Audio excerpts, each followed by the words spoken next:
안녕하세요. 대국종합물류 김대리입니다. 네, 오늘 영상은 예비기사님들이 제일 많이 여쭤보시는 차량 관련에 대해서 좀 말씀을 나눠볼까 하고요. 네, 회사마다 차이점이 있기 때문에 또 비교해보시면서 보시면 좋을 것 같고요. 가장 중요한 건 손해를 보지 않고도 차량을 준비하는 것 같아요. 그래서 오늘도 오지훈 대표님 모시고 한번 진행해보겠습니다. 대표님 안녕하세요. 안녕하세요. 네. 대국종합을 운영하고 있는 오지훈입니다. 네. 저번 영상에도 좋은 말씀을 많이 해주셨는데 오늘도 좋은 말씀 부탁드리겠습니다. 네. 먼저 이제 차량 관련해서 질문들이 굉장히 많았는데 또 여러 가지 질문들이 많았어요. 근데 질문에 앞서서 1톤 차량 종류 혹시 어떤 게 있는지 탑차라고만 하면 또 이해가 안 되시는 분들도 계신 것 같더라고요. 종류에 대해 설명을 드리면 1톤 차량은 많은 종류가 있지만 배송하기에 적합한 차량들은 정탑, 하이탑, 저탑, 윙탑이 있어요. 크게 이 정탑 같은 경우는 제일 보편적인 탑차라고 볼 수 있고 택배 기사들이 많이 사용하고 있고요. 하이탑 같은 경우도 이제 택배 기사분들이 많이 사용하고 있는데 생수 배송 기사분들도 많이 사용을 하고 있어요. 그 이유는 이제 탑이 높기 때문에 내부에 들어가서 작업할 때 뭐 키가 170 정도라고 하면은 서서 물건을 뭐 쌓을 수 있는 사이즈거든요. 그리고 물량도 많이 실을 수 있고, 저탑 같은 경우는 마트 배송에 많이 사용이 되고 있는데 이마트, 롯데마트, 홈플러스, 그다음 크린토피아 등등이 있는데 저탑은 이제 지하 주차장을 들어가는 것도 용이하고 지하 주차장을 들어가서 돌아다니는 것도 좀 편한 거는 있지만 반대로 이제 하이탑이랑 틀리게 이제 탑이 낮다 보니까 차 안에서 작업을 하기에는 조금 허리 문제가 갈 수가 있는 거죠.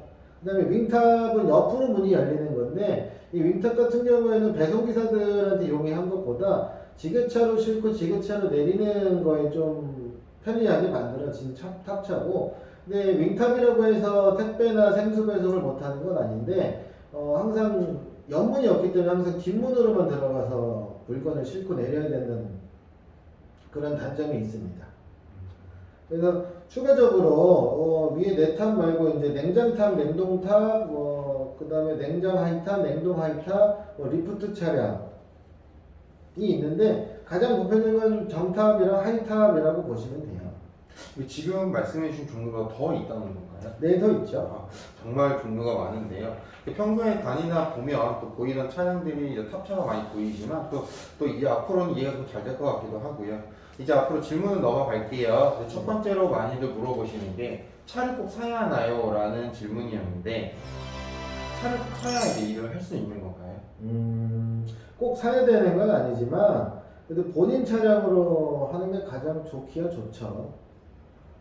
왜냐면은 이제 정부에서 지원되는 게 화물유류 복지카드에서 유류비 지원도 나오고, 그 다음에 화물 운송 자격증도 하나 추가되시는 거고, 그 다음에 웬만한 택배나 다른 일자리는 다 본인 차로 하시는 분들이라고 보시면 돼요. 근데 이제 월급제 기사분들도 계시고, 그 다음에 또 쿠팡 같은 경우에는 쿠팡 친구라고 해서 뭐 차를 지원해주고 이제 월급제로 하시는 것도 있고, 카플렉스라고 해서 본인 승용차로 배송하는 게 있는데 결국에는 차량 구매 전에 이렇게 좀 지원되는 업에 들어가서 일을 직접 해보시거나 먼저 일을 시작해보는 게 제일 좋은 것 같아요. 구매를 하지 않아도 배송 일을 할 수 있다는 말씀을 해주신 것 같고요. 네. 그럼 이제 기존에 차량을 가지고 계신 분들은 어떻게 해야 하나요? 탑차만 좀 가능한 건가요? 아니죠. 탑차만 가능한 건 아니지만 을알이지만 있다 그러면은 저는 뭐 어디든 연결해드리고 있고 옮기시고 싶으면 뭐 지금 문의를 주셔도 되고, 그 다음에 탑차 말고 이제 카고차, 용달차라고 하는데 용달차는 택배나 생수 배송에 그렇게 용이하진 않아요. 근데 이제 택배는 모르겠지만 생수 같은 경우에는 그 용달차로도 가끔 좀 급할 때 사용을 하고 있습니다. 네. 그리고 카고 차량은 웬만하면은 설치 배송 쪽으로 할 수 있는 일자리가 많이 있고요. 이게 요즘 또 길거리 보면 전기 차량도 많이 보이잖아요. 정부전도 많은 것 같고 전기차는 배송률이 또 어떤가요?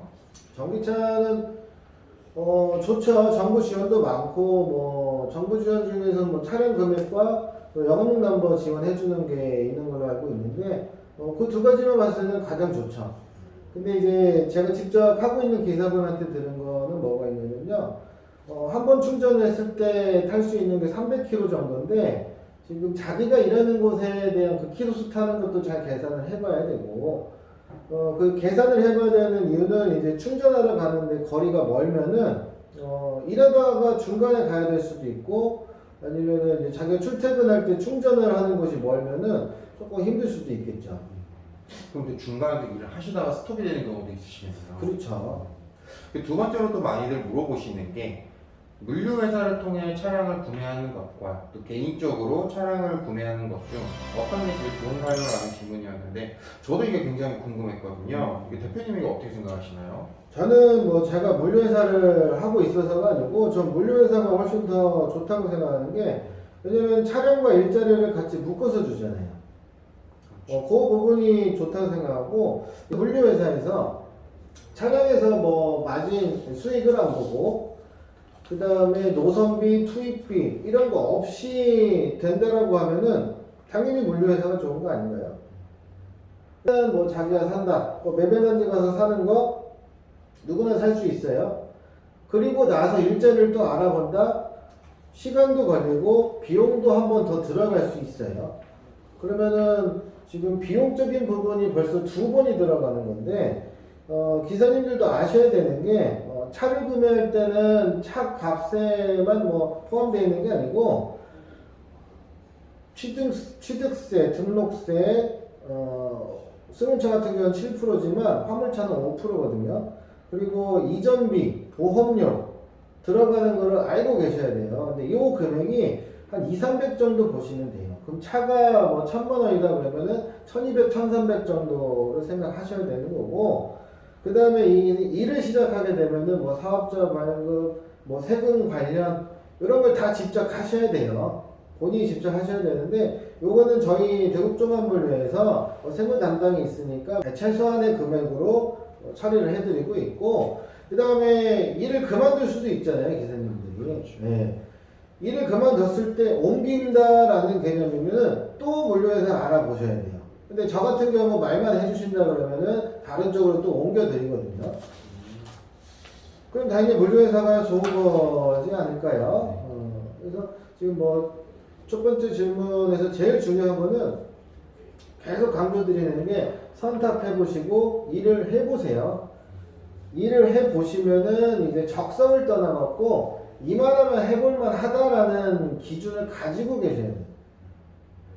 그 기준이 있어야지만 기사님들도 덤벼보시겠죠. 저도 이제 배송기사를 또 오래 안 해봤지만 좋은 물류회사를 만나고 확실히 틀린 거는 조금 있더라고요.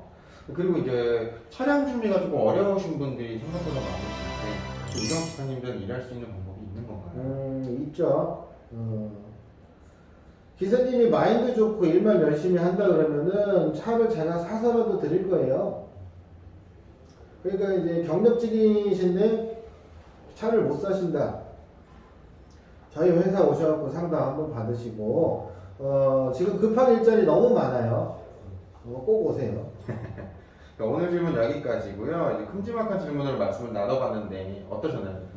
진짜 저는 아직도 할 얘기가 너무 많거든요. 이제 아무래도 꼼꼼히 기사님들을 또 챙겨주시려 하시다 보니까 또 많은 정보를 알려주고 싶어 하시는 것 같은데 마지막으로 차량을 준비하는 기사님들과 이제 또 예비 기사님들에게 해주고 싶은 말씀 있으실까요? 차량을 사서 하시려고 하시는 분들은 꼭 아셔야 되는 게 일을 먼저 꼭 해보세요. 하루 말고 좀 여러 일수를 좀 해보는 걸 저는 권장드리고, 선탑 일 해보는 거 진짜 중요해요. 노선도 중요하고 물량도 중요하고. 근데 이걸 다 떠나가지고 본인을 옆에서 알려줄 수 있는 사람이 있어야 돼요. 경력직분들은 아실 거예요. 본인이 어떻게 일을 배웠는지. 옆에 알려주는 사람 없거든요. 근데 저는 이미 기사가 몇백 명이 있다 보니까 뭐 팀장님이 됐건 뭐 기사님이 됐건 붙어서 알려주세요 하면은 다 알려주거든요. 이게 가장 중요한 거라고 봐요, 저는. 그리고 이제 배송을 할 줄 알게 된다고 하시면은 제가 직접 운영하고 있는 용차 팀도 있고, 그 다음에 일을 잘하면 투잡을 연결해 드릴 수도 있어요.